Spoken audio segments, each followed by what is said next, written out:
Hello and welcome to episode 8 of the GameBeast Podcast. We are a week late, kind of. We did do episode 8 last week, but we were missing our button monkey, and I did it, and I really messed it up, so it's gone forever. Sorry. Hi guys, how are we? Sparky, Kyle, we feeling good? Yeah, doing all right, man. Still alive. Yeah, yeah. Obviously the main reason last week was a bit of a disaster is because Kyle, the only competent member of the team, was ill. And me and Parky between us couldn't figure out how to press buttons properly. So we did a whole hour and a half's worth of discussion and didn't record it. It Yeah. turns out that mobile and the actual PC isn't the same. Who'd have thought? Yeah. It was like, wait, what are you looking at? It just says go live there. Like, there is no go live button. What are you on about?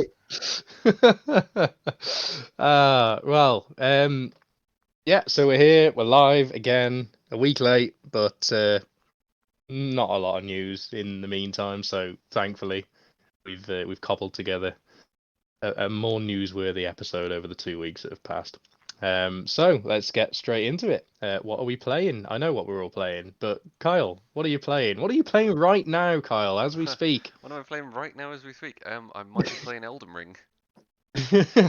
So if there's any cries of despair halfway through the episode, Kyle Yeah. lost a lot of runes. Yeah, in a really bad place. Running with 150k, trying to concentrate on the conversation. No! That's it, yeah. Still enjoying it?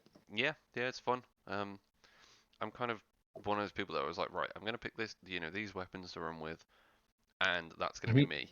And then obviously now that loads of videos have come out, I'm thinking, damn, everybody else has got like really cool weapons, like moon blades and freaking spells, and I'm just running around pretending to be like a fake Wolverine. Like, it's a bit disheartening, but I'm gonna stick with it. I've got so far, so see how it goes.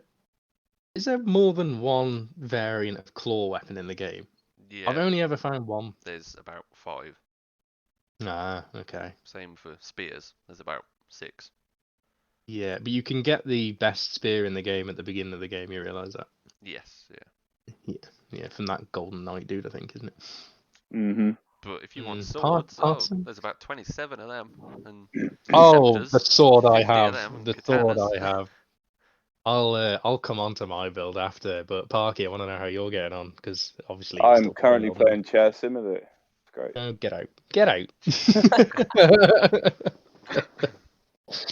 Picked up my Mimic, just chilling as a chair, Yeah.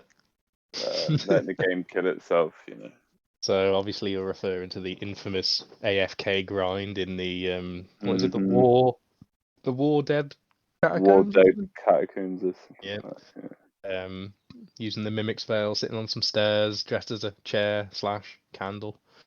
Slash All the statue all slash yeah, whatever else it wants to be. yeah. Tree All the sometimes. AI murders each other, and you just reap the rewards. Just make sure something doesn't spawn next to you and you accidentally move, because you will die, and then you come back an hour later and realise you've done nothing. Yeah. Yeah. Definitely not speaking from experience, huh? Of course not. I'm also playing Elden Ring. Of course I am. It's fantastic. And again, I've said it for the past few weeks. I'm really glad I finished Horizon first, because I wouldn't have gone back to it. And as the weeks go on, as much as I praise Horizon, and Horizon was an excellent game, it's also very forgettable, because I've got the platinum and I haven't thought twice about it. And now I'm looking back in hindsight, I realise that I was rushing through the game to get to Elden Ring as quickly as possible, which may or may not have skewed my experience. It was still a very good game, but I have absolutely no intention of going back and cleaning up the map. Yeah. Because I don't need to. Yeah, you've already got the trophy. That's it, pretty much. Exactly. I've got the platinum trophy. I don't need to go back. And also, the open world design of Elden Ring for me is far superior.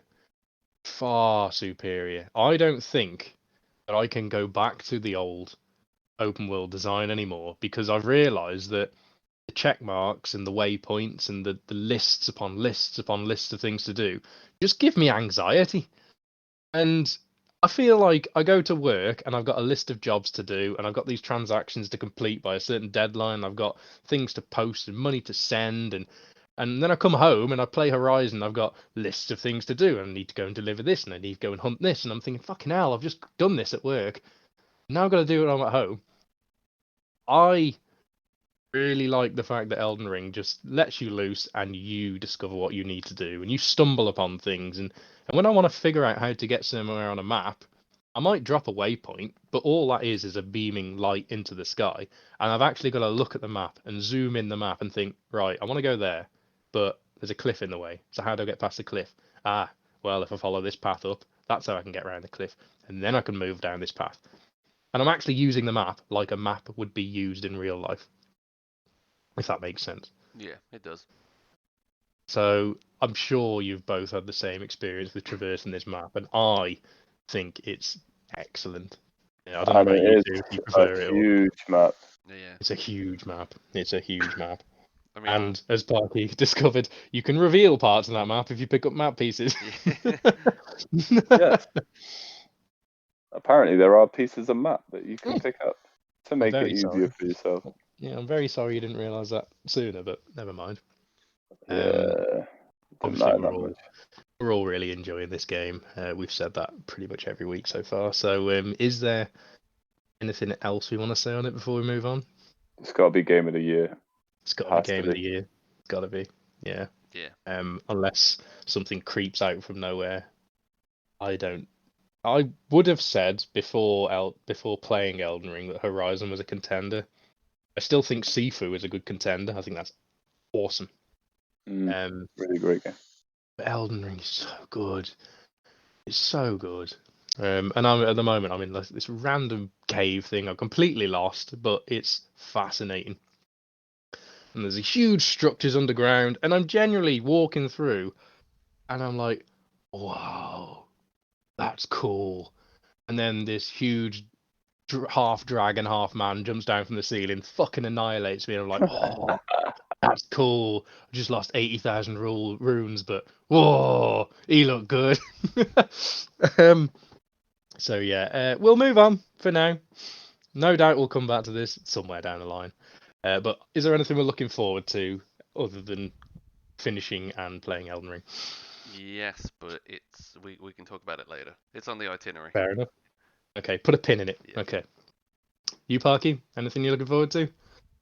Nothing's really grabbing my my attention. Not gonna lie. No? Apart Okay. from obviously the thing that's going to come up a bit later on. But... Oh, okay. Well, we're all in the same boat then, because something I'm looking forward to is also later down the line. So we'll move straight on to It's PS Plus lineup, which it's Dating Simulator 2022. That's what we're all looking forward to. But we'll get onto that later. No comment. No comment. PS Plus lineup at the time of writing was rumored, but has now been confirmed. We are set to receive a SpongeBob game. Woo. More specifically, what is it? Battle of Bikini Bottom? I've no idea about this game. I saw a speedrunner play it once, and it looked hilarious. Yeah. Okay. Probably not for me.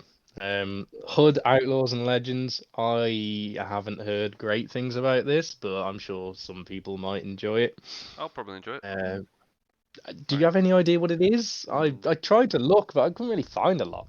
Well, going off the name, it's probably like a Robin Hood medieval type sort of game. Yeah.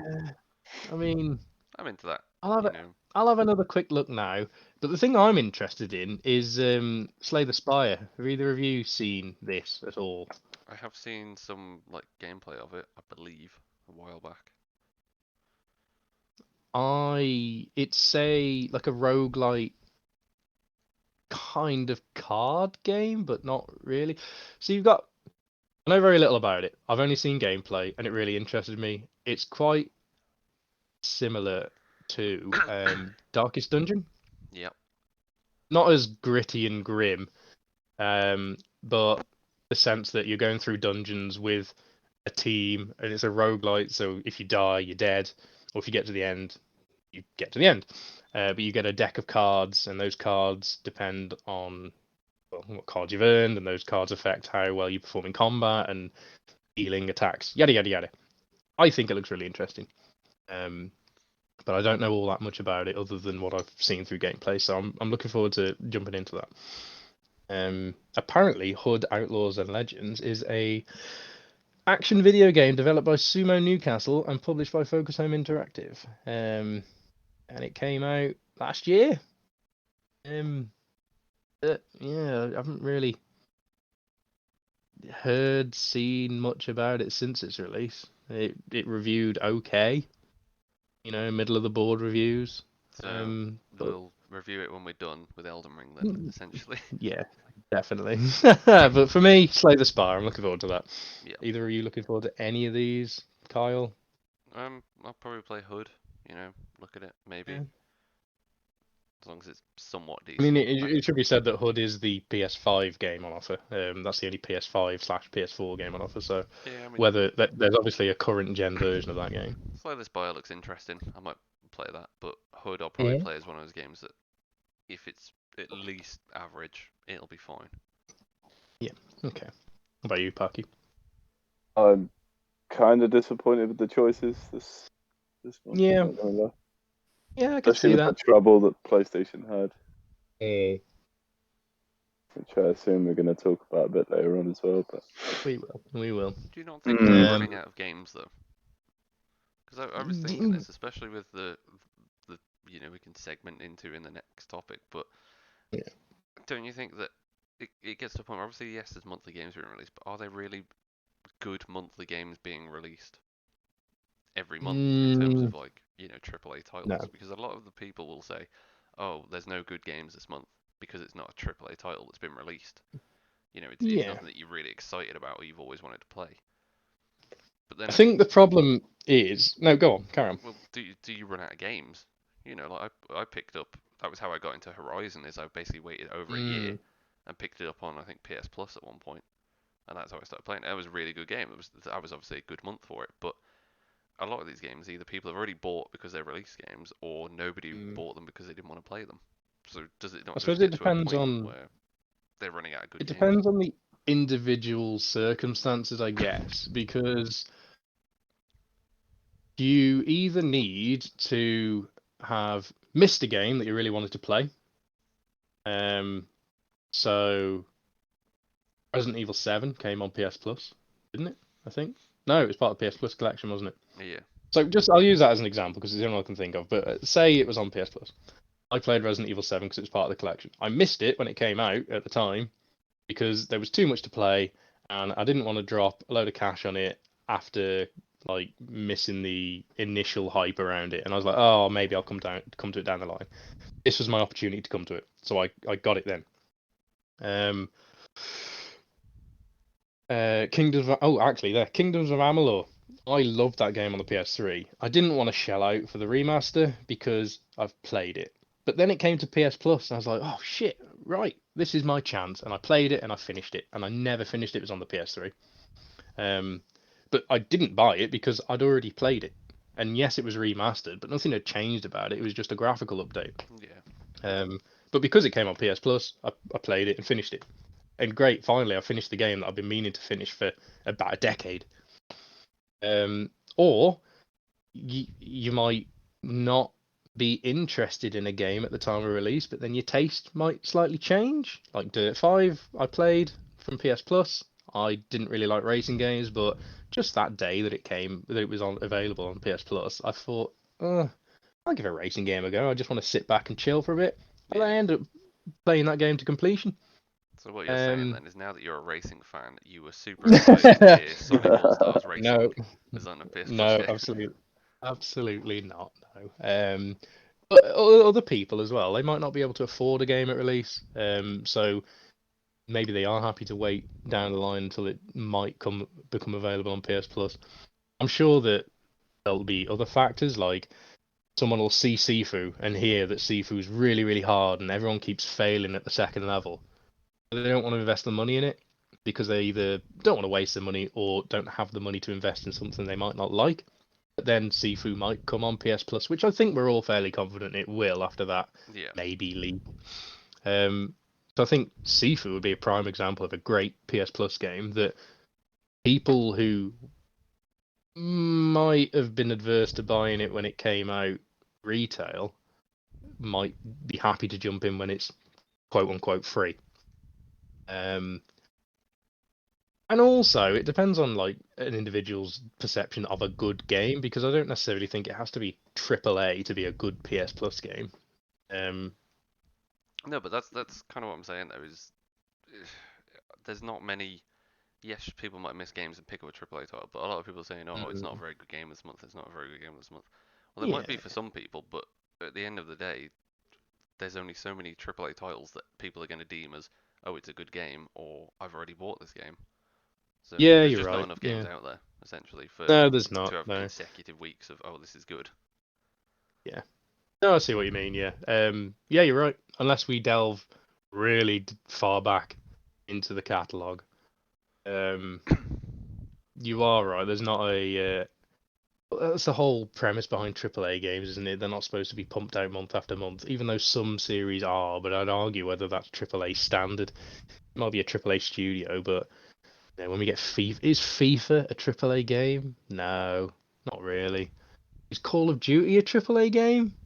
I think it was. I don't think it is anymore. It probably still It is. might be when it re-releases. We'll have to It find might out. be. Yeah, it might be. And I think that the Microsoft acquisition of Activision can only mean good things for Call of Duty. So I am actually quite interested to see how that be. I'm hopeful for Modern Warfare this year, only because Modern Warfare is the only series of Call of Duty that I actually like. I'm also hopeful for next year when there will be no Call of Duty, because I'm really interested to see what games are going to fill that November slot. Because famously, everyone else stays away from that calendar month because of Call of Duty releasing, and they will get destroyed by Call of Duty being on the market. So we'll see maybe next year what comes out near the holiday season that might otherwise not have. But then obviously we'll see what Call of Duty becomes the year after when it's had its year break. Yeah. Let's move on. Yeah. If we well, yeah. Are you happy with what you said, Parky? Anything you want Yeah, no. I stand by my morals. to add? All right. Okay. Right. We'll move on to the second, whatever news segment. Very recently, PS Spartacus has finally been revealed. PS Plus will see changes made to its model, offering 3 different tiers of service: Essential, Extra, and Premium. Essential will offer the same service you currently receive from PS Plus, with no increase in cost.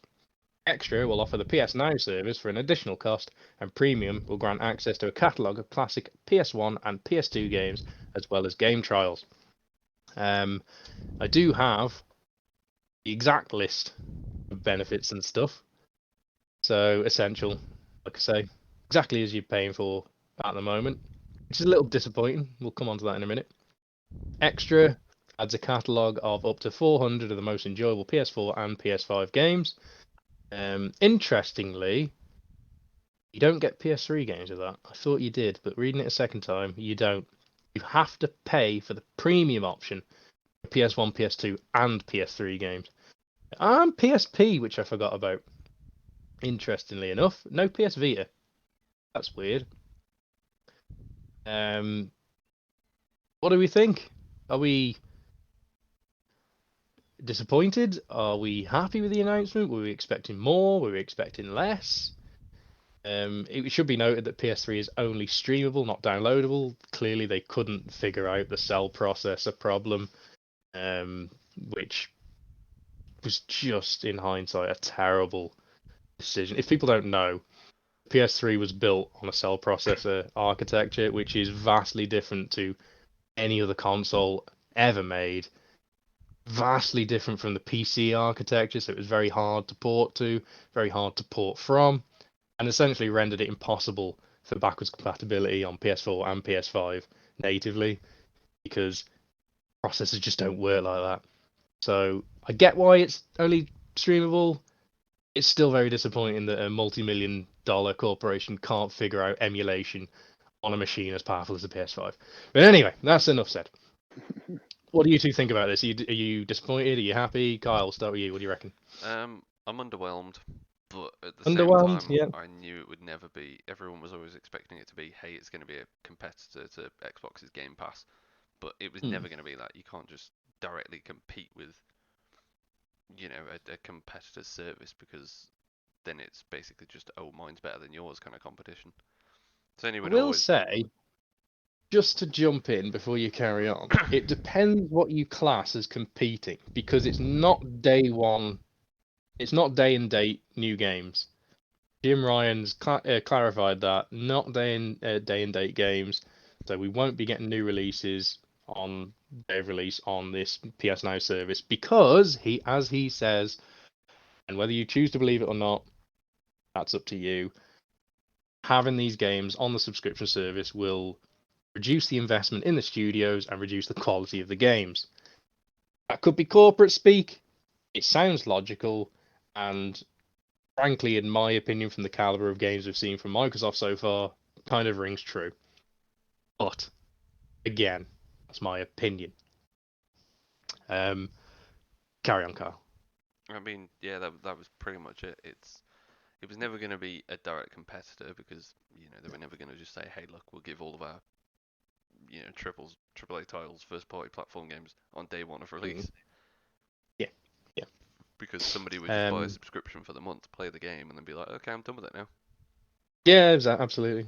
Yeah, I agree. So that's kind of why I wasn't really too bothered to begin with, because I knew it was never going to be as big as people would make it out to be.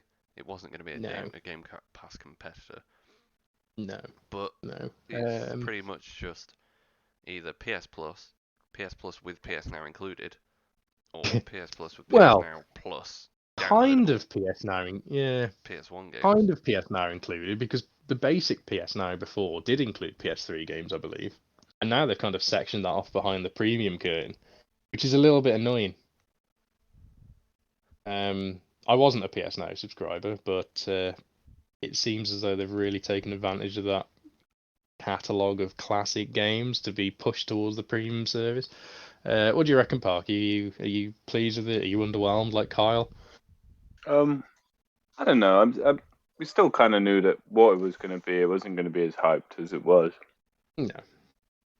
And we kind of already understood that. But yeah, I mean, I'm still looking to get the highest sort of level. Mm-hmm. I'm still looking forward to the big categories and stuff that they might come with it. Yeah, fair enough. I mean, I think if we look at the prices, so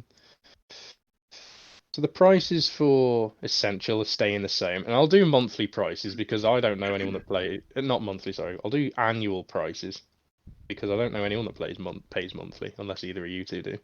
No. No, Yearly. Yeah, completely. So $49.99 in pounds sterling, the premium currency of the globe, of course. That's for the Essential. That's what we pay at the moment. Our prices are not changing.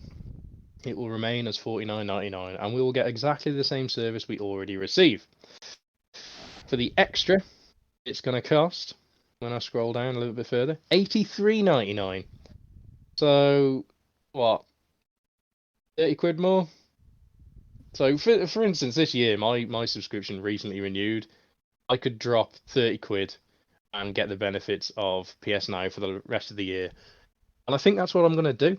I'm going to drop 30 quid, test it out for the year, because dropping 30 quid now isn't as harsh on the wallet as saying dropping 83.99 all at once. And I know that's like false logic, but it makes me feel better. So shut up. But it gives me a chance to test out whether I actually like PS Now, because I've never really been attracted to it before. But maybe this is the moment. I don't know. And to bring your point up, Kyle, no, it's not a direct Game Pass competitor by virtue of the fact it's not day and date new games. But when you think of the catalogue available to PlayStation, I'd argue that the quantity and quality is better on PS Now. Yeah, I'd Because agree. there's a lot of games on PS Now. It's just that Sony have done an ass job of marketing PS Now. Yeah. Yeah. I mean, I'm not slating the service. I'm not saying, oh, it has to be like Game Pass, because I just don't really No. care, to be honest with you. No, I mean, I wouldn't subscribe to Game Pass because my backlog is already bad enough. And I buy my games physically, so it wouldn't benefit me. Yes, I'm willing to pay this 30 quid to get PS Now, but obviously day and date games aren't a part of PS Now, as we now know. I would really be getting that to go back to games that I've missed. So essentially, like a supercharged PS Plus monthly game where this entire catalog's available to me now. Because I do like revisiting old games, and there's a lot of games I missed over the years through Absolutely, uni, hundreds. work, having a baby, easily. I don't know. I'm still torn whether I'm going to do this because, like I say, my backlog's already big enough. So I am tempted. Premium one. Essentially, Oh, go on. it'll be like going back to blockbusters back in the day. Yeah, renting a game for the weekend. Yeah, well, that's what you'll do. Yeah. You'll drop the 30 quid extra per year for those moments where you have a week or two between games and you don't really know what to do. You can just dabble with something.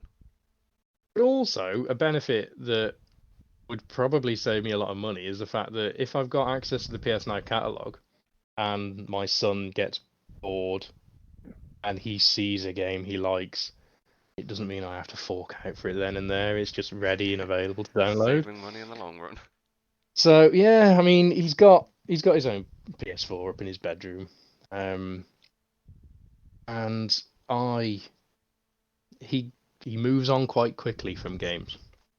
He bounces from game to game and plays it for a bit, gets bored of it, plays another one for a bit, gets bored of it, so on and so forth, as you do when you're a kid. Like we all used to, yeah. Yeah, exactly. So if I had this just for him, really, to keep him entertained, then that would be great, and I think that is worth 30 quid for me, but again, that's very personal to my situation. Whether it would be beneficial to other people in different situations, I don't know. But anyway, premium tier, £99.99 sterling. That's expensive. That's 100 quid a year for the privilege of being able to play PS1, PS2, PSP, and stream PS3 games. Are any of us even entertaining? Well, Parker, you said you were going to go for the premium one. Yeah. You sure? I mean, yeah, it's a lot of money, but £100 a year? What's that a month? It's not. It's not. Well, they're listing it as $13.49 a month, but obviously it's cheaper than that because you get the annual payment discount. So you'll be paying about a tenner, less than a tenner a month. Yeah, it's not bank breaking. It's not. And it adds an additional 340 games through by virtue of the fact it's PS1, PS2, PSP, PS3. Indeed. So, but although my backlog is pretty shocking, it's nice to have that choice. You know what I mean? It's nice to have that little ability to be able to go and go, oh, there's a game I haven't seen for ages. That's now 400 quid on Amazon. I can play it for free. The only concern I've got is I think that my gaming habits have changed so vastly with the introductions of like achievements and trophies. Yeah. I thrive on earning trophies. I love earning trophies. I'm very much a trophy collector. I've collected more platinum trophies since getting my PS5 than ever. I've really got back into it because for a while I kind of fell out of it. But obviously only the PS3 games from these additional offerings will be available to have trophies. I don't think the PSP had trophies. Did the PSP have trophies? Or maybe it did. I think it did. I don't remember. So PSP and PS3 will have trophies. PS1, PS2 obviously won't. Was there many PS1 and PS2 games I missed that I really want to play? No, I don't think there is. Unless Shadow Hearts is on the PS2 catalog. If Shadow Hearts is on, I will drop $99.99 in an instant because you have to pay $99.99 to buy Shadow Hearts on eBay these days. I shit you not. And I sold that game when I was a fucking idiot teenager for like 20 quid. Oh, such a good game as well. And no one's ever heard of it except for you. Kyle, there's no way you've played this game. This is another weeb game. Yeah, no. Yeah. So, but that's what I mean. See, you can find a game that you've either missed, or even if you maybe haven't completed when you were younger and you wish you did. You know, there's I a lot of possibilities 100% there. completed every PS2 game I ever owned. It'll give you a chance to play all those games that you used to find on the McDonald's demo discs. You can go back and finally play the full game. Well, you're selling it to me. I might end up dropping 99.99 here. I'm underwhelmed. I think that there should have been additional benefits to the essential tier. So I think with our regular subscription that we've got now, we should have had something extra, because they're transforming the whole model. And what they're essentially saying is, oh yeah, we're changing everything, but only if you want to pay for it. And that's a bit, that doesn't sit right with me. They've just recently purchased Crunchyroll, and I like anime. Parky likes anime. Never mind, Kyle. No, you don't. But why is Crunchyroll not on offer in any of these tiers? I just bought it. Sony owns Crunchyroll now, and they have not capitalized on this at all. Because they need to make money on it. But it's so if it was involved in everything, then they might not make the bank that they've forked out on it to get it. So I think it might be another stepping stone for Sony, just to leave it out, so you still got to pay extra for it. It just seems like a missed opportunity for me, because yeah, definitely. If Essential was exactly the same we've got, but the basic PS Now that they're offering with extra, then that would be very, very good. Even if they up the price by a tenner a year, all the prices are going up, but you do get this, I'd be fine with that. And then maybe extra could have been the premium offering, or part of the premium offering. I don't know. Added PS3 game catalog, for instance, and the subscription to Crunchyroll. And then the actual premium could have been all of the above, plus PS1, PS2, PSP. Just not enough for me. I'm expressing an interest in extra, maybe. But I'll see what's on to offer before I fork out the squids. But yeah, I am underwhelmed. I share the same sentiment as Kyle. I think I'm underwhelmed, even though I knew it was coming. I still had hope. It's definitely not a Game Pass killer that some people all over the interwebs have been saying. It's not a direct competitor. It is, I suppose, in a shared market of subscription service, but it's not a direct competitor because it's not day-and-date games. It does have surprisingly, has a bigger library, a better quality library, in my opinion. But I don't know. We'll see. So maybe I'll go for extra. The one trouble maybe you'll go for premium. Is it going to be one of those things where you've got it, you're playing a game? I know it's going to be, so I don't know why I'm asking the question, but I'm going to ask anyway. If you lose your pass for any reason, all your games are gone, your data's gone. You can't go back. I know that's guaranteed, right? Yeah, pretty much. Which sucks, but it is what it is. Kyle, you're not interested in upgrading at all, I guess? No, to be honest. Yeah, no, I'm on the fence, I think. If there comes a time where I'm out of games to play, I'll probably just go through the old PS Plus catalogue of games that I've downloaded and never played, to be honest. Oh yeah, there's so many. I think I'm sitting on 400. Yeah, easily. I mean, I add them all to my library, even if I'm not going to play them. Exactly. It's nice to have them there, isn't it? Anyway, let's move on. So, Jade Raymond finds a safe haven in Sony Studios with Sony's purchase of Haven. On the 21st of March, Sony announced their purchase of Haven Studios, a somewhat surprising move away from their usual acquisitions of an organic nature, seeing as Haven are yet to release a single game. Jade Raymond, of Assassin's Creed and Watch Dogs fame, having left the sinking ship that's Google Stadia, is leading the relatively new studio, which was founded in March 2021, and is currently working on the now first-party live service multiplayer game for the PlayStation platform.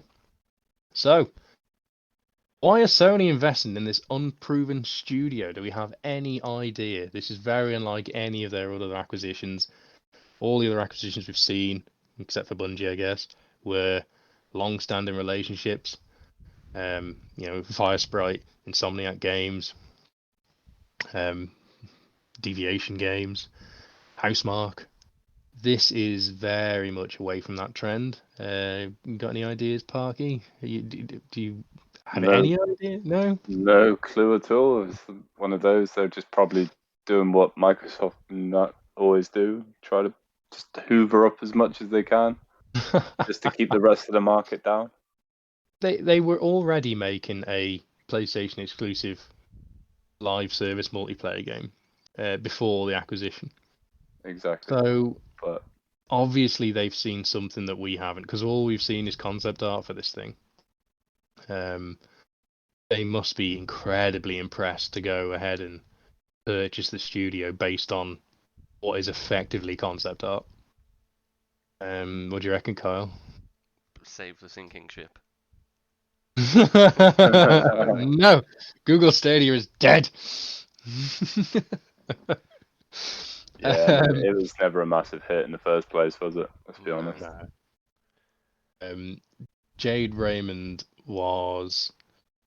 It was a surprise to me that she went off to Google Stadia, because I thought the writing was on the wall when Stadia was launched, that it was going to be a terrible failure. And someone of Jade Raymond's, credentials, I guess, didn't seem to fit, because she's not a creative, she's a producer, so she's more of a case of the organization behind the team, making sure everything gets done on time, when and where, and everything links together neatly. She doesn't go out and make art assets, she doesn't code, nothing like that. She just makes sure everything happens, which is a very important job. And for her to go over to Stadia seemed a waste, I guess. She was behind the original Assassin's Creed. She was behind Watch Dogs, which arguably didn't do as well. I don't understand what Sony have seen other than like a talent acquisition. So this studio is based in Canada. They don't have any studios in Canada yet until now. There's an emerging game development scene in Canada, in Toronto and Quebec and anywhere else in Canada I can't remember the name of. Sorry. Probably, like you said, it's probably I've totally forgotten the word now. Talent acquisition? Yeah. Cultural. Yeah. Yes. It's taking our experience of, you did this for this company, you created this, so we're going to give you like the the opportunity credentials and whatnot. Yeah. Yeah, we'll give you the opportunity to. Here's a relatively new studio. Do what you want with it. Yeah. Well, she founded this studio in 2021. So they are definitely still in pre-production for this live service game. So there wouldn't be anything tangible to sell to Sony. So the only thing I can think of is Sony's getting in early while it's cheap. They want the talent on offer, because a lot of Jade Raymond's team has followed her. Mm-hmm. They want the territorial foothold in Canada, because, like I said, this is the first studio they're going to own in Canada, and there is an emerging dev scene there. And it's very hard to hire talent. I have 3 friends in the game development scene, 2 of which have told me it's very, very difficult to hire at the moment. The third, I barely talk about games with at all. He's an incredibly accomplished artist in games. He worked on Alien Isolation, and Subnautica. and he's currently working at a studio that I forget the name of, but I won't say who he is, for fear of him not being wanting to be mentioned. Very, very talented. No, it's not him. So it's incredibly hard to hire, which we also saw with the Bungie acquisition, because they dropped a billion on talent retention, which is like $1 million for each staff member, which is insane. Absolutely insane, isn't it? I can't see the acquisition being anything other than for talent and territory, because they don't have a game yet. They have an idea for a game. I mean, so we'll see. It could end up being like Returnal. It could. Like Returnal, arguably really, really good game. You know, lots of good feedback. Still haven't played. Still in the plastic. It was made by, love was it Housemarque? Is that how you pronounce it? Yeah, Housemarque, yeah. Who have basically, you know, they've been around for a while, but they haven't really done anything of note, have they?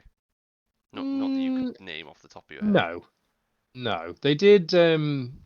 Golf, what was that PS4 game? 360. Outland, Firmins for iOS and PS Vita. You know, yeah, Angry not Birds that one. Trilogy. Yeah, not them. Matterfall. What's the one that came with the PS4? Alienation. Resogun. No, well, yeah, that one. Resogun.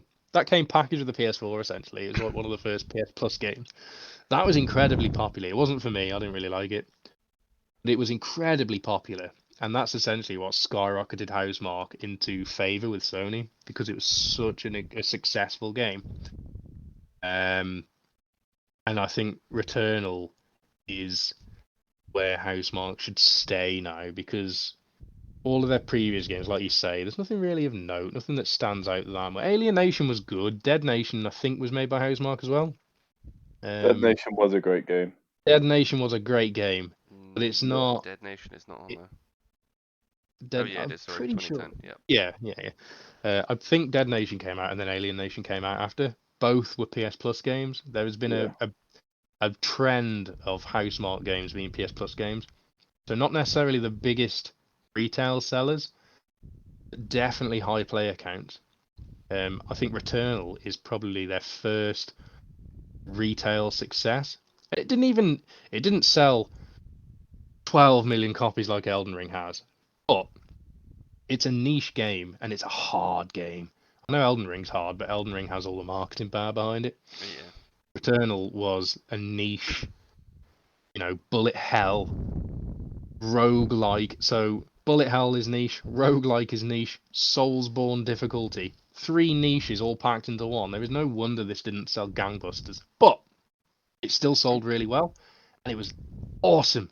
Well, that's this the point Returnal is so good. It's that they gave this, probably not a small studio, but small in comparison to, others, and said, hey, do something for us. They came up with Returnal, and it did well. So it's just a Returnal. And then they ended up buying them. Jade Raymond going to a studio. Here you go, set it up, have some money, just do something different. Yeah, I am interested to see what comes out of them, because even if we don't realize it, we 3 owe live service multiplayer games to our trio here, because we all, well, obviously me and Carl knew each other way before, but as a 3 we came together on The Division, which is effectively a live service multiplayer game. We would not have met Parky without The Division. We wouldn't have met Alex, who maybe will get on the show one day if we can just try and tame him just a little bit. There's no way. But we literally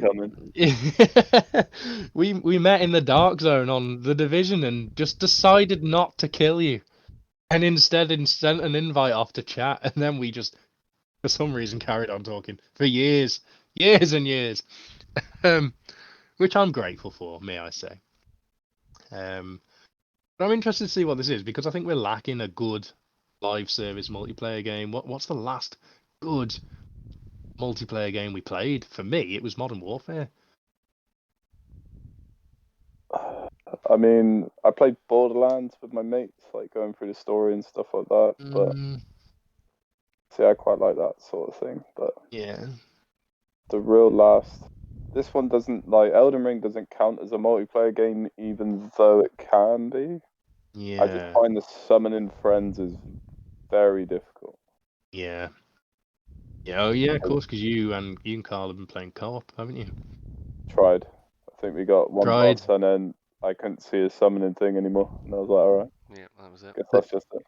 Yeah. So it's on trend with every other Soulsborne game where it's like, Yeah. where you can are summon you? people, but Yeah. maybe not. Depends how I feel. Yeah. Okay. So your experience wasn't A grade then. Fair enough. Okay. Well, none of us have any idea why this acquisition happened, but I'm hopeful that it's going to provide something fruitful. I'm sure you two are too. So let's move on. And this will be the second time I've read this exact statement. I'm going to go for it like I've never said it before. So, you're a wizard. I'm a wizard. We're all wizards, Harry. Love that. On March 17th, we saw a 20-minute show dedicated to none other than Hogwarts Legacy, being the next entertainment media title in the Warner Brothers Wizarding World collection. An open-world action RPG set in the 1800s and developed by Portkey Games. This will be the earliest entry set in the Wizarding World. Can we remember this far back? What did we think of the state of play? Kyle, you weren't here last week, so I'll start with you because I can kind of remember what Parky said. I thought it was great. It Sorry, go on. brought back good memories of playing, say, Chamber of Secrets as a kid on the PS1, and arguably most of the fun was just exploring Hogwarts. Yes. So that's what I'm looking forward to this game. I mean, my only gripe is that the combat looks a bit floaty. Really? Oh, I mean, okay. I looked at it and I thought this is gonna be fun. I'm sure it's just me looking at it, but it seemed like in a in a room full of say 5 enemies, making 3 of them just float there seems a bit overpowered. But I'm sure Okay. I'll get used to it. There's spell combos, there's different ways you can do things. So I'm sure that's just me focusing too much on something that probably isn't a problem. But it looked Fair great. enough. It's it's the Harry Potter game that everybody wanted without being a Harry Potter game. Did you see anything that concerned you? No, not really. I was a bit concerned originally by the what appeared to be like your typical microtransaction timers. Yeah. Where it's, hey, brew a potion. Okay, now you've collected it, you'll have to wait 25 minutes for these ingredients to grow. Yeah. But I think it was one of the developers has confirmed that there will be no microtransactions microtransactions associated with this. Which is great. This is literally just Yeah, but how an many in-game times time. has a developer gone, yeah, there's going to be no transactions in this game? Well, That's very true. And this is Warner Brothers. Let's not forget what Warner Brothers did to Shadow of War. I mean, it's this specific instance though. There might be, DLC and stuff down the line and microtransactions, but in terms of in-game timers, there's not going to be anything for that. True. Okay. What do you reckon, Barky? Can you remember what you thought? I'm still excited. Yep. It's going to be one of those games because it's like a nice sort of a fan off tree RPG type thing, isn't it? Mm-hmm. Where you can focus more on magic, or you can focus more on something else, and you become better at it, and so it's got a lot of potential. I just hope, even with the open world, because you can go and see so much that you wouldn't have been able to see before. Yeah. I just hope. You hope it's flushed out. It's as good as it should be, like as good as it can be. Yeah, I mean, it has been delayed, so that can kind of say, okay, it was delayed, so they've got more time to work. I just hope it's flushed out. I hope it's not one of these slightly open world games where it's not really open world. It's more just it's just lots of space with nothing in it. Yeah. It's open, but you have to go in a line. Yeah. I think it's promising that it's been delayed. I mean, essentially, a game never gets worse with a delay. But as we've seen time and time again, there is also the potential that it doesn't get better with a delay. I mean, Duke Nukem Forever. Do we remember that? Catastrophe. That was delayed for what? 15 years, and it was still shit. To combat Halo. that, I beat up on Halo so much, but that was delayed by a year. Imagine if that game came out on time.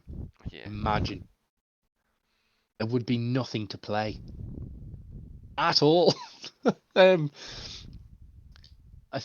Yeah, a delay can never be a bad thing, but it doesn't mean it's going to be a good thing.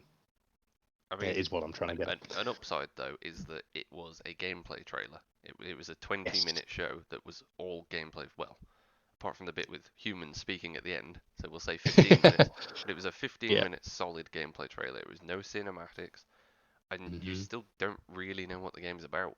You know there is a villain, and you have to kind of try and stop it, but you don't. It's really supposed to be know like the a storyline. Goblin Uprising or something. Yeah, something along the lines. Yeah. But But yeah, excellent observation. Yeah, it was a gameplay trailer, which fills me with confidence rather than, bull shots. I was really impressed by the state of play. I went from semi-interested in this game to I'm going to buy this game day one. yeah, It was that shocking to me how good it looked. I did not expect it to look this good. But I'm still skeptical of licensed games, and I think that's why I was so shocked at how good it looked. I didn't expect it to look like a AAA game, and it looks like a AAA game. It looks like the open world is vast. It looks like the open world is dense, I hope. So not just a field you run through for 20 minutes to get to objective B from objective A. I think there'll be things to discover and do in between. I said to Parky last week that I kind of want a hybrid between Elden Ring's open world and Elden Ring's open world and Horizon's open world. So not as bare bones as Elden Ring, because I don't think that would be appropriate for this game. But I definitely don't want hundreds of map markers in my face. Yeah. I want it to be a clean UI. I want it to be up to me to figure out where I'm going to go to some respect. And then when I get there, or give me a clue at least where I'm going, but then let me discover the path.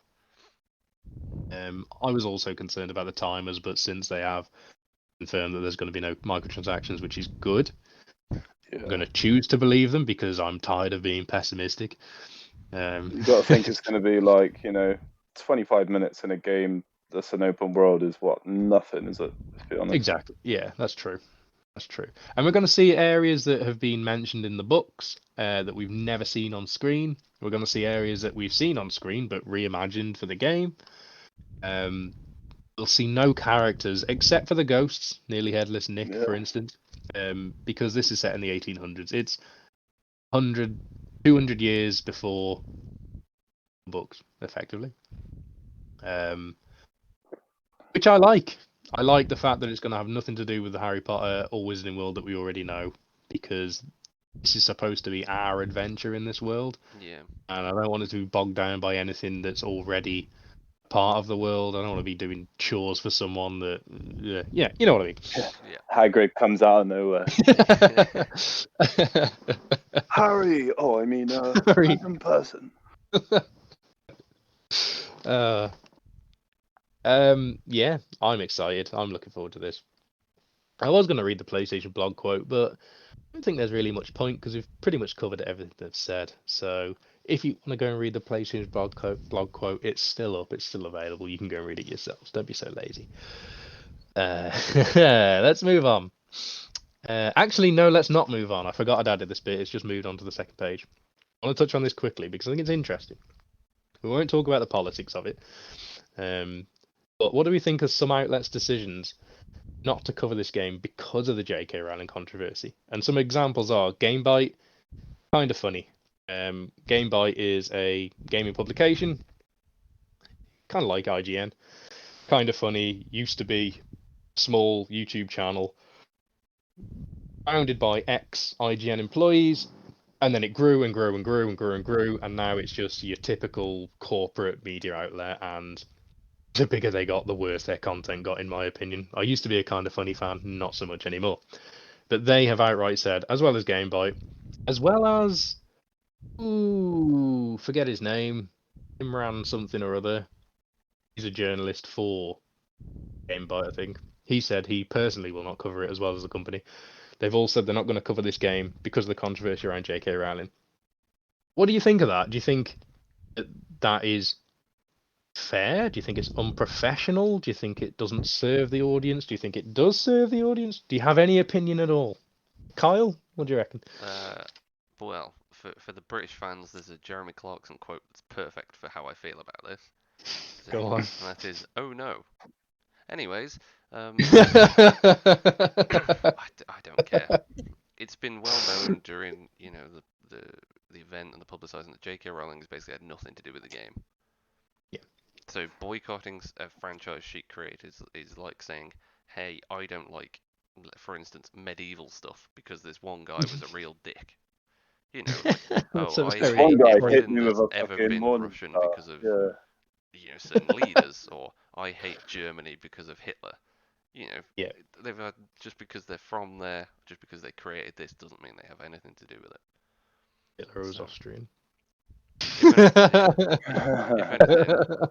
anything, when the game gets released and it's, everybody's loving it and it's going crazy, as big as Elden Ring, then they'll be like, ah, crap, we've lost our money from this.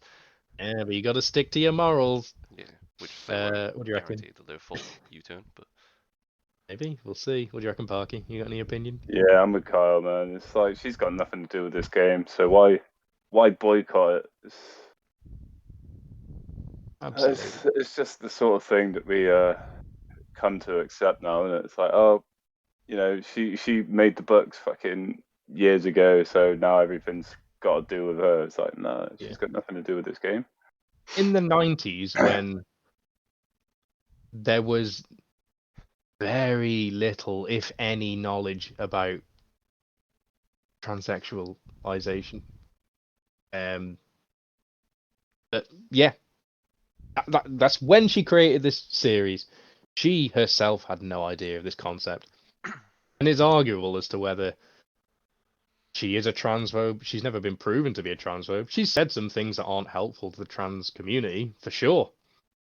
Doesn't mean she's a transphobe. It just means she's not pro-trans. But not being pro something doesn't make you anti something. But I'm not knowledgeable enough on that topic, so I won't deep dive into it. I will say that I think it's very rich of GameBite to say they're not going to cover this based on J.K. Rowling's controversy when they're owned by Tencent, who's a if you don't know, a Chinese corporation. And this isn't against China. It's not against Chinese people in any way. It's against the CCP, the government of China, who actively murder people. And Tencent is 25% staffed by CCP cardholders. So 25% of the staff of Tencent are indirectly / directly murderers. And their money funds GameBite. So for any of the journalists working for GameBite to boycott this game based on morals, probably need to find a new job. But that's all I'll say. Once again, the opinions of members of this podcast are not representative of us as a whole body. Each person is responsible for their own statements. Only I advocate against murder. And I, for one, welcome our new overlords. Oh dear. I mean, we're all going to be speaking Chinese or Russian soon, so. But yeah, anyway, I'm looking forward to the game. I am also looking forward to the game. I've really been looking forward to it ever since it was announced. It's hopefully going to be good because it's been a long time coming. Arguably, the Harry Potter series is one of the biggest, movie and book franchises ever. So, I Definitely. mean, everyone knows about Harry Potter. Yeah. Yep. So the fact that they stopped the games in, the PS2 era is like, what is it never brought back other than Lego games? Yeah, good point. Yeah, no, excellent point. Yeah, it is definitely a behemoth of a license. Well, everybody loved Harry Potter when it came out. Sorry, everybody that loved Harry Potter when it came out are now grown up. They're our age. They're people with money. So advocate this. And to people with money. kids. Yeah, exactly. So I'm looking forward to introducing my son to this. I think I am fully a convert Just because, like I said, I didn't have that much hope of this game before seeing the gameplay trailer. I was interested in it, and I thought, yeah, maybe I would, maybe I won't. But now, yeah, I am definitely on board. I am on the Hogwarts Express. Let's go! Choo choo, motherfucker! Right, let's move on before I say anything else controversial. Right, next news item. Polyphony put the brakes on Gran Turismo 7 in more ways than one. Recent release of Gran Turismo 7 on the 4th of March saw the legendary franchise return to form.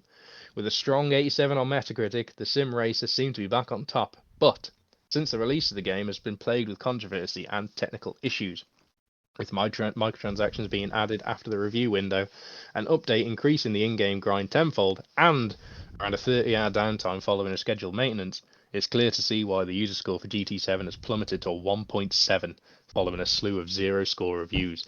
And I believe 1.7 is one of the lowest user scores on Metacritic at present. I will say at the top, there's been an update since, and I'll just read the updates out. So everyone received 1 million free credits. World Circuit rewards were increased by 100%. Increased online race rewards. 8 new endurance races with higher rewards. New cars and tracks soon. And cars can be sold soon. Wait, you couldn't sell your cars originally? No. Wow. No, you couldn't. So we'll go through this. Do we think the addition of microtransactions was deceptive? Kyle, what do you reckon? We've seen this with a few games. Crash Team Racing, for instance, did. Oh, Destiny is it? Yeah. Where it's like, hey, buy the game, and yeah, okay, you'll have to keep buying DLCs. That's fine, we can live with that. Oh, but by the way, there's now the Eververse or Test. The Eververse store, yeah. Like fire, silver, crystals and things, and it's like, hey, yeah. Remember those shaders in Destiny 1 that applied to your whole armor and were reusable? Well, now they're consumables, and they only apply to one armor piece at a time. Yeah, and you've got to keep buying them. Joke's on you. Yeah. Oh no, you didn't like this? Quick, we'll give everybody 100 free silver, and that'll do. We'll give them all free silver so they can buy the store and then get addicted. Yeah. I should probably say the shaders system has changed on Destiny 2 now, so yeah, don't shoot me. Yeah, so do you think it's deceptive that they added this after the review window? Yeah, it's a dick move. It's a dick move, and definitely not something I'd expect from a Sony first party. Crash Team Racing did it, but that was Activision, and no one was surprised. Yeah, it's one of them. Well, I mean, I'd be more upset if I liked the game, I suppose. Yeah, definitely. It's a racing sim, so without being rude, how big is the racing sim fan base for like Gran Turismo? I know Formula 1's blowing up recently. F1's a bit everywhere. That's weird. So I'd probably say that the fan base of racing sim fans, 100% of them would have bought GT7. So it's popular in that niche. But I suppose we're in the niche of Soulsborne games. We like Soulsborne games. We enjoy Elden Ring. And yet we could speak to someone who thinks we're absolutely fucking crazy for enjoying a game that just kicks our ass. I don't think we enjoy Actually, it. I've got to go at work. What do you reckon, Parky? Do you think it's deceptive?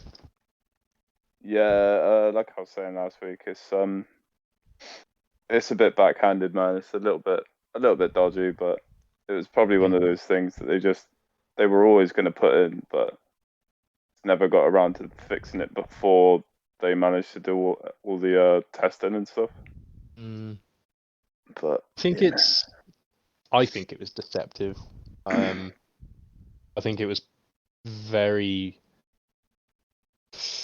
purposeful that it was added after the review window, because reviewers will comment on the microtransactions. They're expensive, or they were at release. I don't know what the state of them are now. There's a cap, or was a cap, of 20 million credits in-game currency. But it specifically said cap of 20 million for in-game earned currency. So you could buy more currency past the 20 million cap. And considering one of the most expensive cars was like 15 million, now it doesn't leave you a lot of room from the cap. So that was a bit scummy. I think they've adjusted that now to 100 million. There's still an in-game cap, but it's a lot more generous. Still think it's scummy though. I can't see any other reason why they would have left this out of the review window other than to garner more favourable reviews, because they'd have seen that microtransaction store and slammed the game for it, especially with the credit caps in place. The update that increased the grind, which has now been fixed, we see, but we'll still comment on the fact that it happened because this affected the entire GT7 fan base. Do you think... We'll stick with you, Parky, for now. Do you think that the grind was increased specifically to serve the microtransaction sales? Well, see, GT's always been a grindy game, and I said this before. Yeah. Always been a grindy game, but it's just one of those things, like, you put one and one together, and, like, they're walking out with 11. It's one of those, man. It's always been a grindy game, and I've kind of enjoyed it for that. But the fact that they had the credits that you would earn would be like minimal for like stupid amounts of time that you put in. Yeah, it kind of made it a bit tedious. And I think I said to you last time, didn't I, that you would have to race the same race 85 times and come first every single time to be able to afford the most expensive car in the game. Yeah. That's a lot of races, and that's a lot of dedication to make sure you come first every time. Because you're going to have to grind for a car that can achieve first place every time. That's too grindy.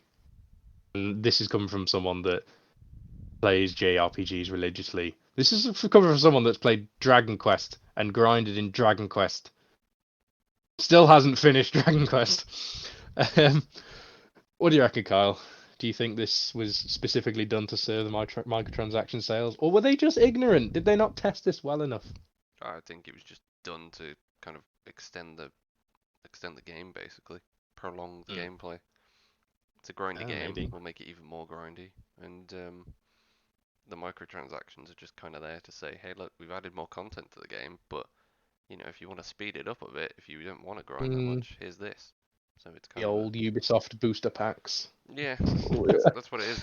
They always release stuff to make the game longer, and then they release microtransactions to say, hey, look, it might be a bit too long now, but you can take this shortcut by paying if you want. I hate that design philosophy, because why? All they're doing is creating a problem and then selling you the solution. Like, oh yeah, Assassin's Creed, it's gonna take you 50 hours to reach the level cap or more, but you can just pay us, and then you'll get there in 25 hours. You can pay us some more, and you'll get us there in 10 hours. You can just buy your way to the level cap. Your choice, your money. No. You balance the game properly so that I level up at a pace consistent with the challenge of the story and the challenge of the side quests. And fuck off with your experience boosters, because I don't want them. If you can't make a game that is fun and makes me want to engage with it in its entirety, then I won't play it. Because if I have to spend money to enjoy your game past the point of entry that I pay for it in the first place, I won't play your game. And that's my stance on it, which is why I sacked off Assassin's Creed years ago. I suppose sadly, But maybe I'm too harsh. Sadly nowadays, there are a lot of people, you know, casual gamers might love playing games like that, but don't have the time, so they'll think, hey, this is the problem. I think the stat's something crazy, like 85% of spending in games is from 5% of players. Yeah. It's something wild like that. For it. Yeah, it's like whales of the community. They will drop thousands, tens of thousands in games. It's the minority of the community, but because this minority spends so much money, it affects the majority of the service. Yeah, we as gamers, as a collective, have to just not buy microtransactions, otherwise it'll never change.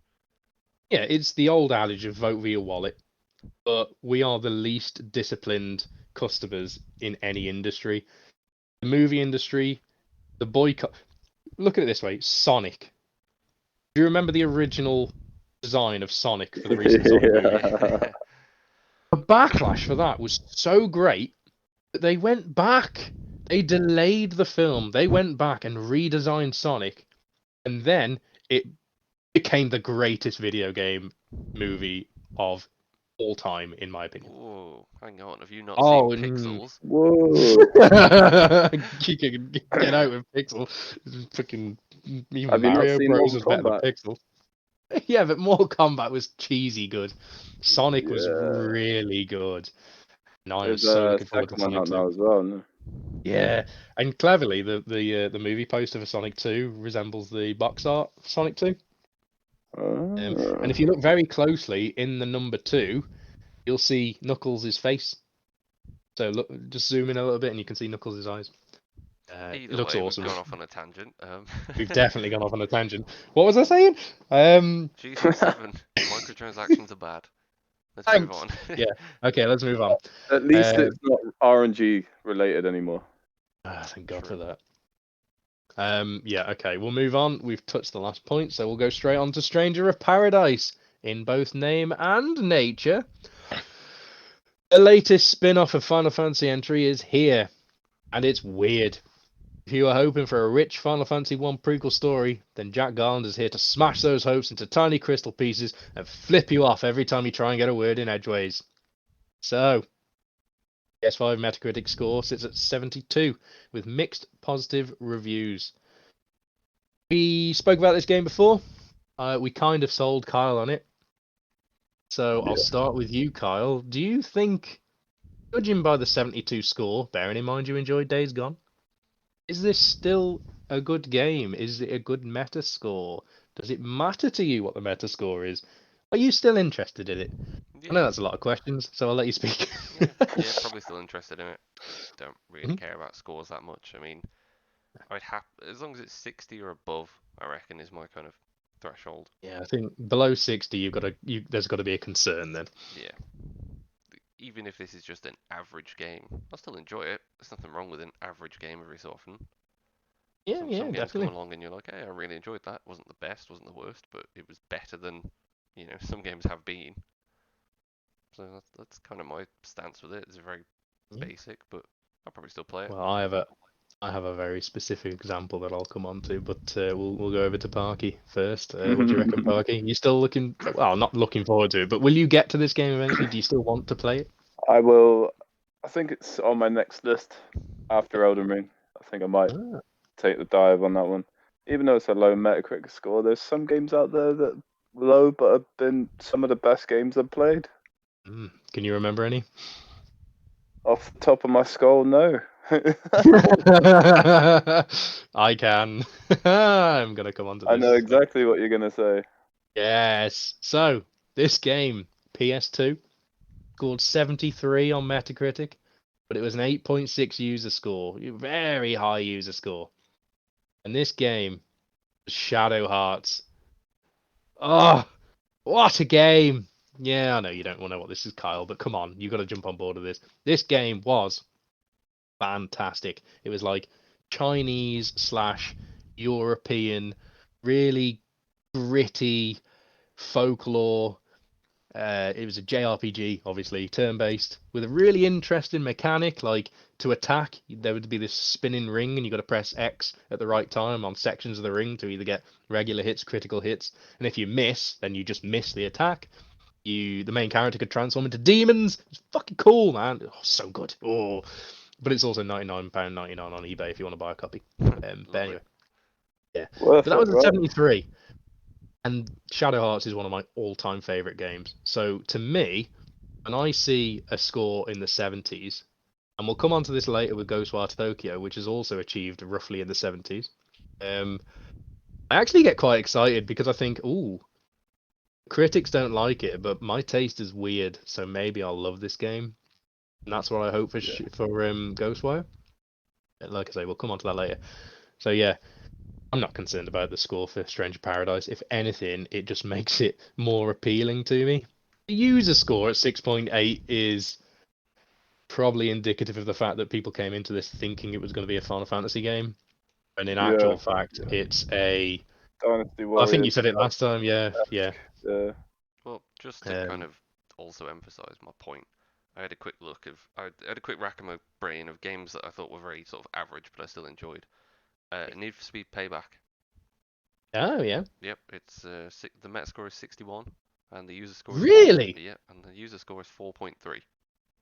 No. Yes, but I thought that game was great. I still enjoyed it. It wasn't the best game, it wasn't something I'd be like, oh, it's a really good game, but it was. I really enjoyed that game. Exactly. But for someone that doesn't really like those style of games, I thought it was excellent. Okay. There you go. That's my point. It's one of those where. Here's another one for you. Way of the Samurai. Mm-hmm. Way of the Samurai got a 58, and I thought it was one of the best random. It was like a RPG, but you were a samurai that went around. Started off as a ronin and then built your sort of skills and all that throughout the game. It got a really low score. Medieval only got a 67. And I love that game. Medieval's great. Yeah. I remember Way of the Samurai. I'm just looking at screenshots. Holy shit, I completely forgot about this game. But yeah, the Metacritic score was absolute dog, but it was one of the best games I played in a long time. And the story, there was 3-4 endings, I think. Yeah, so depending on how you did and what you did, you got a different ending. Well, if Way of the Samurai is on the $99.99 tier of PS Plus, I'm going to be getting it. Yeah, man. I'll tell you another game. Go on, Carl, because I've got to find the score for this. I was going to say, it just goes to show that even a very average game can still be enjoyable. We can still have fun with it. It doesn't need to be, a premium title. Damn, this smashes my point to pieces. I wanted to check out the score for Onimusha, which was an excellent PS2 game, but it scored very highly. It scored 86. I wasn't expecting that because it was janky as fuck, but Onimusha was an excellent game. Kind of like premium Way of the Samurai, I guess. Way of the Samurai was the budget version, but Way of the Samurai was very good still. Mm-hmm. Okay, cool. Do we still... I suppose we all kind of still want to pick this up. It's not next on the list for me. It's probably after Ghostwire. But again, I'll talk about that later. Ghostwire is next on the list for me after Elden Ring. So let's move on to the next piece. There's not a lot to say about Stranger of Paradise. So we'll go on to Nintendo don't seem to care about legacy games. See what I did there. Nintendo Wii and Nintendo DS Shop channels both went down last week, with no warning from Nintendo. The Nintendo Wii Shop channel did end new purchases in 2019, but the ability to download previously purchased content was not affected. It was announced at the time that this would end at some point in the future. However, no date was ever given. In February, Nintendo announced its plan to end digital purchases on the Wii U and Nintendo 3DS in March 2023. From that date, it will no longer be possible to make purchases in the Nintendo eShop for either system or download free content. According to Nintendo, after late March 2023, and for the foreseeable future, it will still be possible to download purchase games and DLC, receive software updates, and play online. When the closure happens, over 1,000 digital-only games will no longer be available by legitimate means, making piracy the only avenue to access this content. So what I want to ask you both, why is Nintendo intent on erasing their own history? Kyle, please enlighten me. What do you think? I don't know. What are you asking me? You mean you didn't write the essay? Oh, I did, but it was my decision. Sorry. Yeah. Oh. I mean, there's always the thing of maybe they're not proud of older games, maybe because Nintendo's a very woke company nowadays. But you say that, but some of these digital only games include Pokemon, they include Mario, they include Luigi. We're not talking like random indie games or anything. There are mainstream Pokemon, Mario, Luigi, you name it. These games will be gone forever because they were never released physically. It's probably Nintendo's servers. They probably want to cost cut and save a bit of money by having all the servers still open. Yeah. But you said yourself that it was the DS and the Wii U, right? Does that mean the Switch you might still be able to get them? Or is it just exclusively for these two? They will no longer be available by any means. So they won't be available on the Switch either. Well, that's disappointing. Mm-hmm. I mean, there's a reason yeah. that Nintendo games are always full price. You never put a Nintendo game on sale. Exactly. Yeah. If anything, I it was going to just come on means to that. Yeah. just means that my copy of like Pokemon Silver for the Game Boy Color, for which for some reason I kept the box, that's now gone up in value. And my Pokemon Diamond for the DS, that's now gone up in value. Thanks, Yeah. Nintendo. Yeah. I've got Sun It's Moon. just, I've still got my original yellow. I've still got my red, green, blue, and yellow. That's it. Gold and silver as well. I got those, and then I Exactly. stopped. We're millionaires. Oh yeah. Look out for But it's this. GameBeast Podcast eBay channel. We saw this with the amiibos, though, didn't we? The forced manufactured scarcity, where Nintendo had all the resources to pump out as many amiibo as they wanted, but they chose to restrict the amount they put out into the market, and that artificially inflated the value of the amiibo. Yeah, they decided to put out like 1,000,000, what was it, Zeldas, and like 1,000,000,000,000 Yeah. Princess Peaches, but you couldn't find a Luigi, Yeah. So this one's the rare one. This one's valuable. And I think I don't know whether they'll ever make these games available again by any other means, but I can tell you for certain that they will charge you for it, if they ever do. But we saw this with Sony when they announced the PS3 and Vita store closure, but the backlash that Sony received after that announcement forced Sony to keep the PS3 and Vita store open for another year.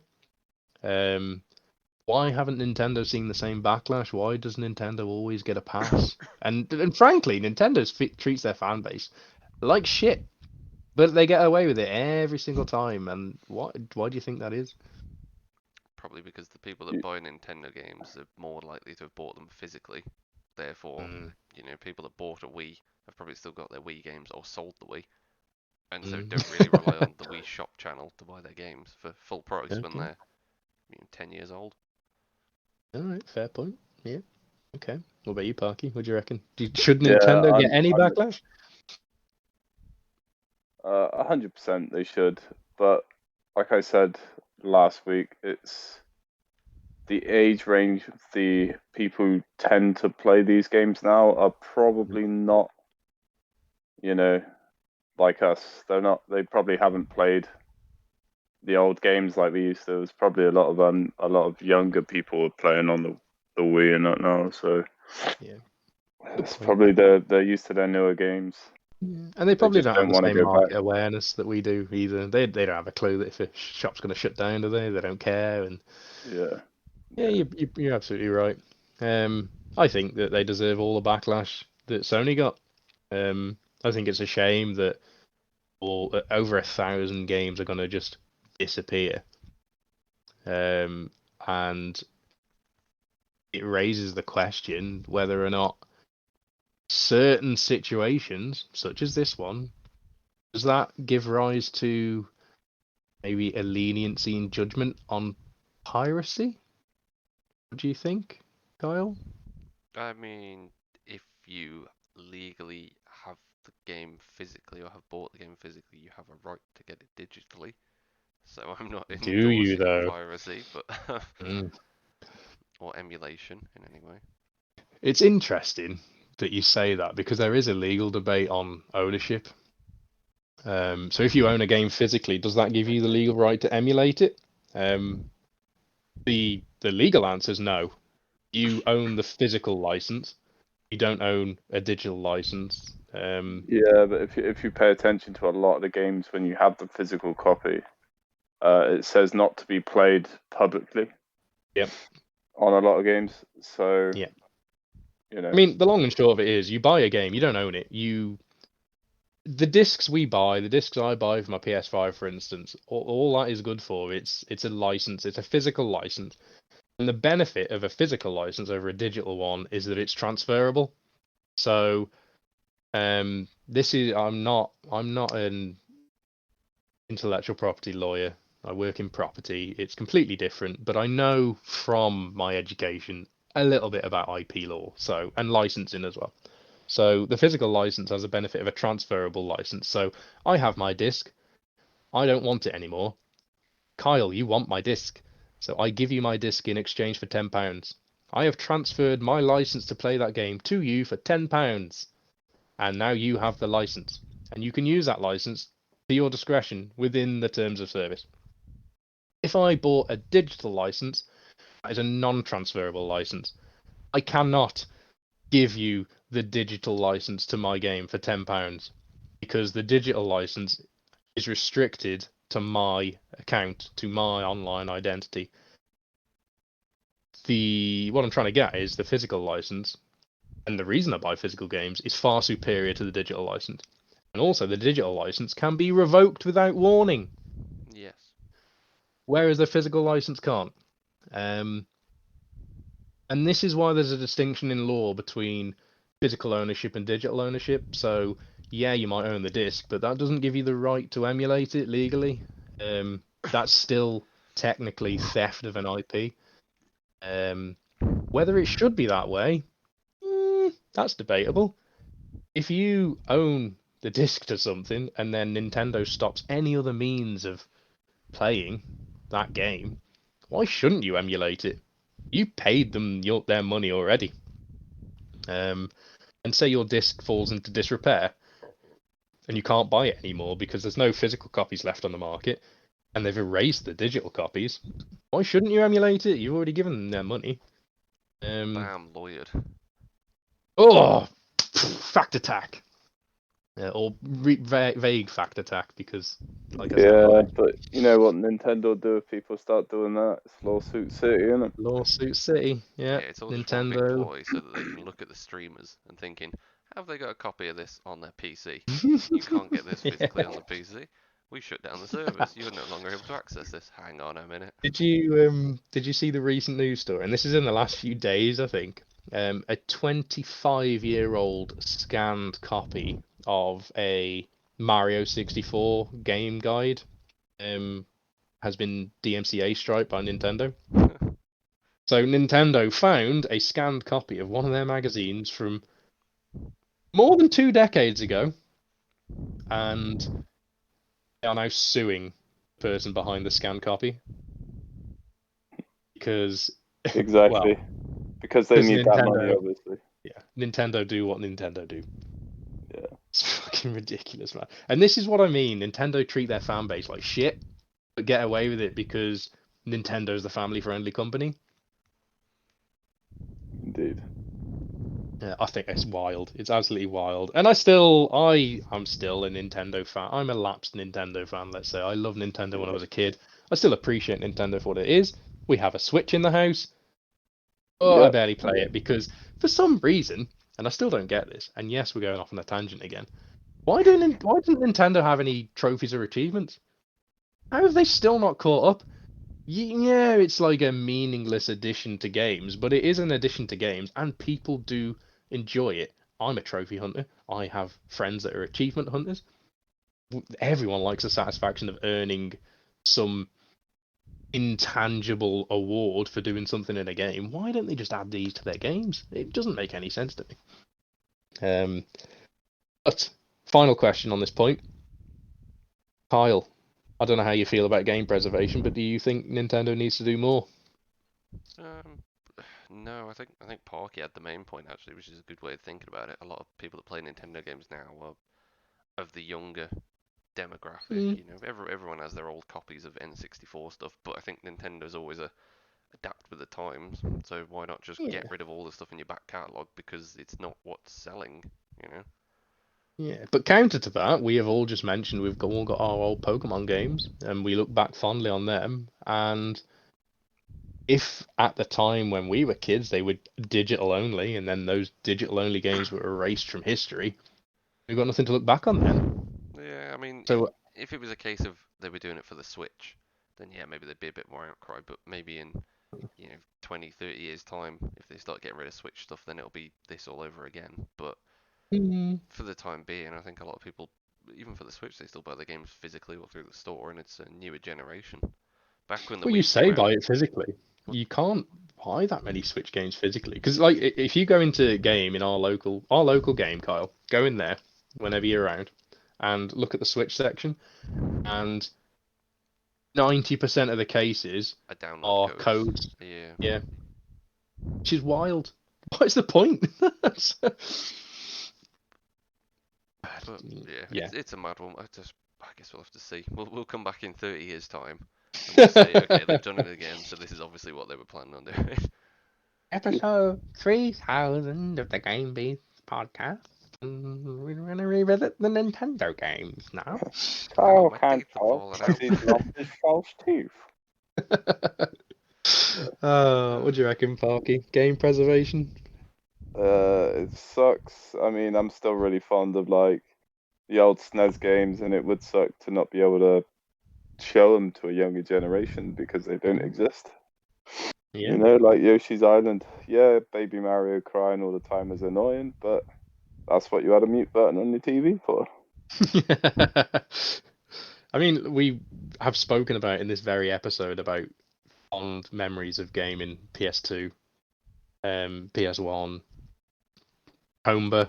You love Tomba for some reason. I'm a sucker for that game, man. Little fair, pink haired awesome, dude yeah. running around in his little shorts, just jumping on pigs. I mean, let's like flip the situation and say that all of these games will be erased, and how would we feel about that? We would have nothing left. Stocking up on hard copies. The point is that most of these games were never available physically. Yeah, I know. So, yeah, I think it's a shame. I think game preservation is very important. I'm a firm believer that games are an art form, just like painting, just like movies are considered an art form, TV shows are considered an art form, poetry, gaming is an art form in my opinion. There's a lot of work, there's a lot of art, there is story. Gaming is an amalgamation of different disciplines, artists, story writers, creatives, technical coders. That could be considered an art form, because fuck me, I have no idea how people learn how to code. And every other art form has strong methods in place to preserve that art. Museums, yeah. Counterpoint. Go. We're in the age of NFTs now, Grandpa. No. So move on. No. Move on with times. No, I refuse. I reject NFTs, and so is the market, because the value of NFTs has crashed.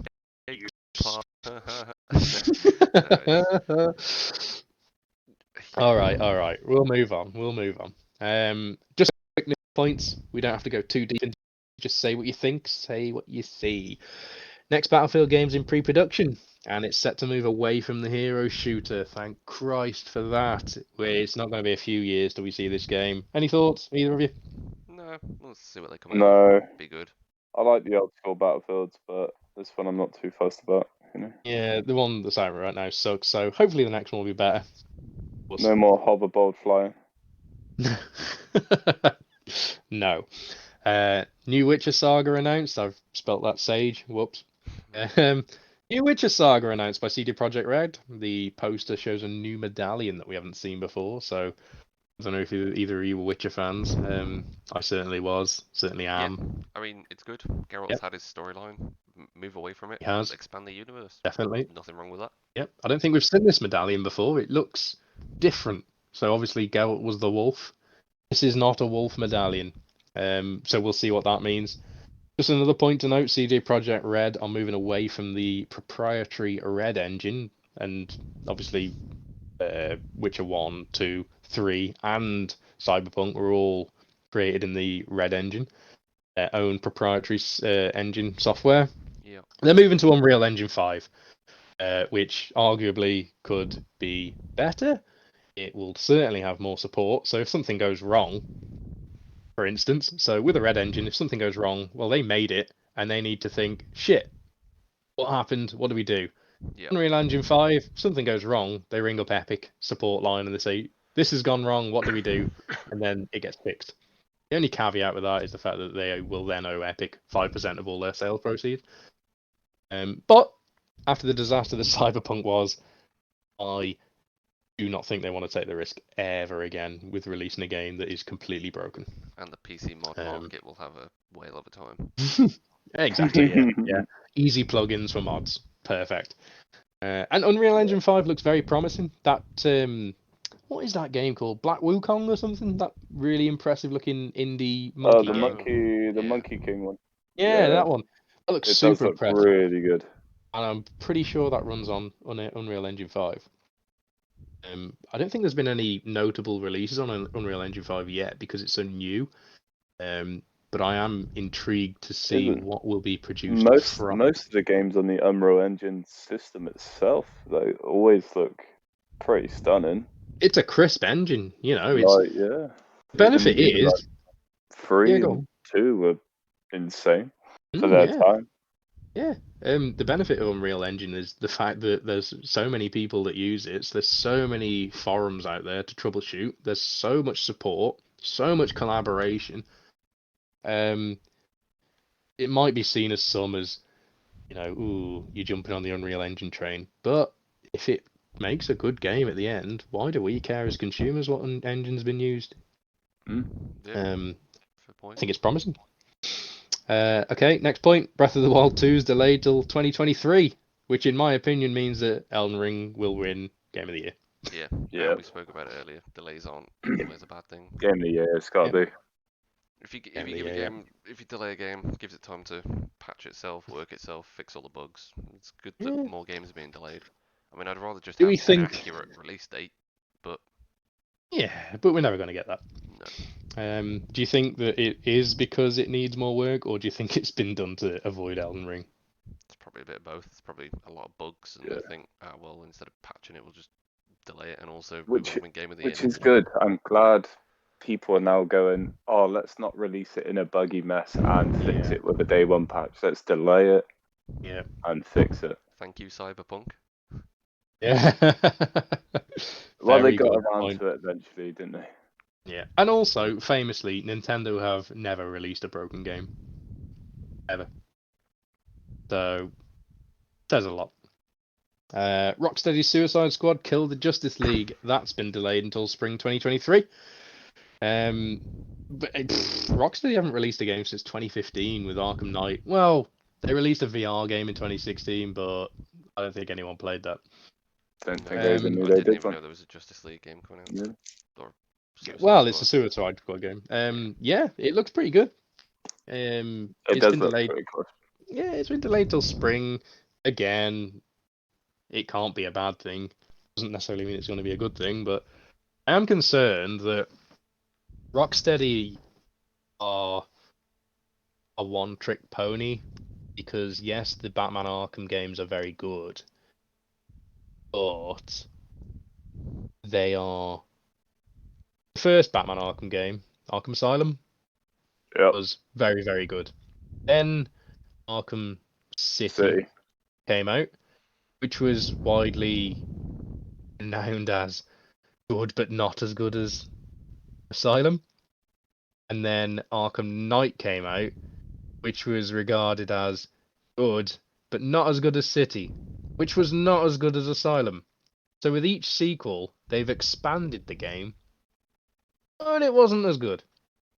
So I mean, I loved them all. They were all great games. Don't get me wrong; they're all great games, but they seem to be going backwards with their sequels. And also, Suicide Squad can't operate the same as Batman. Batman's obviously the very parry, dodge, heavy-hitting combo type combat system. That wouldn't work with the Suicide Squad because there's all different characters, all different ways of attacking, melee, ranged. I don't think it'll be the same combat system. And are they capable of making anything else? We don't know yet because they haven't done anything else. They've done things before Batman, but the Batman series is their only notable projects. Well, we'll have to wait and see. We will have to wait and see. Yep. Okay. We will. Because this has been game releases. Dragging on this for is a long time now. Yeah, it is. Oh my god, look at the time. I haven't dated the episode today. Holy shit. Until now.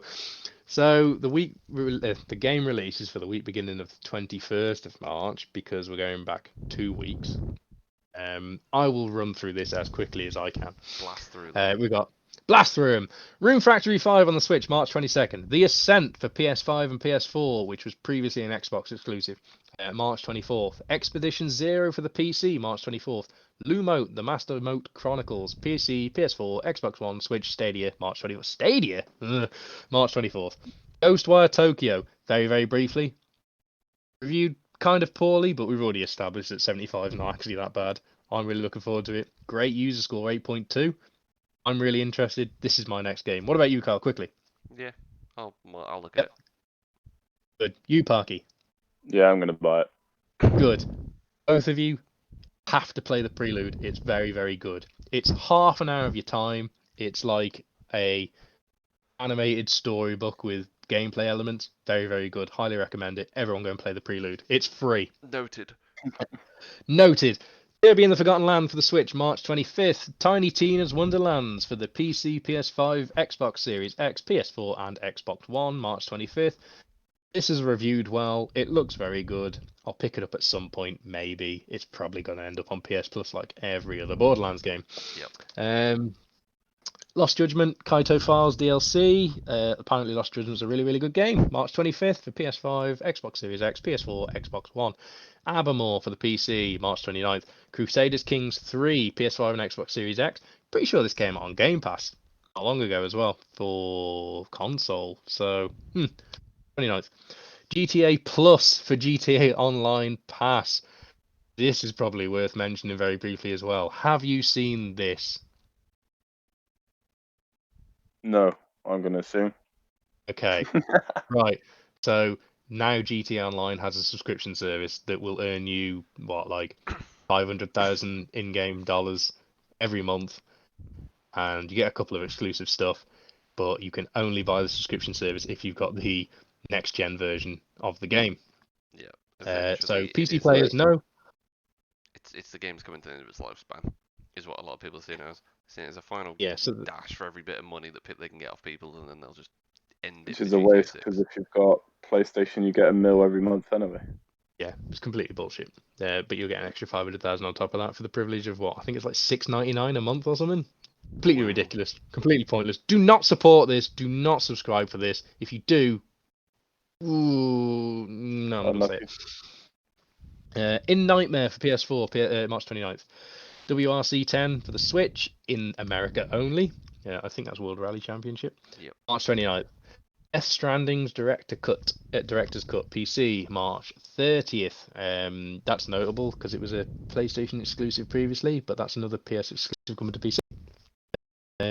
Coromon for the PC and Switch, March 31st. So I was going to say when that was going to happen. Firefox PC, March 31st. Midnight Ghost Hunt for the PC, March 31st. Pirates of Gravity. It's funky. For the PC, March 31st. No, it's not it. Weird West. This looks interesting. Both have a look at this. It looks kind of cool. PC, PS4, Xbox One, March 31st. Lost Judgment, the Kaito Files. Why is that on the list again? Holy shit. You copied and pasted twice. Oh, thank God. It's not as long as I thought. It ends It ends with Weird West. Oh, thank God. That's so good. Good. Right. Weird West looks really good. Have a look at it. It's an interesting indie looking game. Anyway, we've gone on very long. Quite a while. Yep. Any closing comments?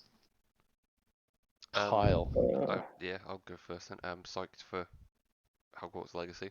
Looks good. I'm still enjoying Elden Ring. That's it. Yeah. Good. Parky? I'm looking forward to the new Batman game that's coming out. Batman Knights or Arkham Knights or whatever. Gotham Knights. The Batman game without Batman. I completely forgot about that. A challenge against obviously Suicide Squad, but we'll see which that's why Suicide Squad was delayed then, because this is supposed to come out on the 25th of October. Yeah. I completely forgot about that. Yeah, it looks pretty good actually. Who is making it? Developer WB Games Montreal. Okay. Fair enough. Okay, cool. Yeah, it looks pretty good. Excellent. I'm going to go and play Elden Ring. Yeah. I don't blame you. Probably. Game. Yeah.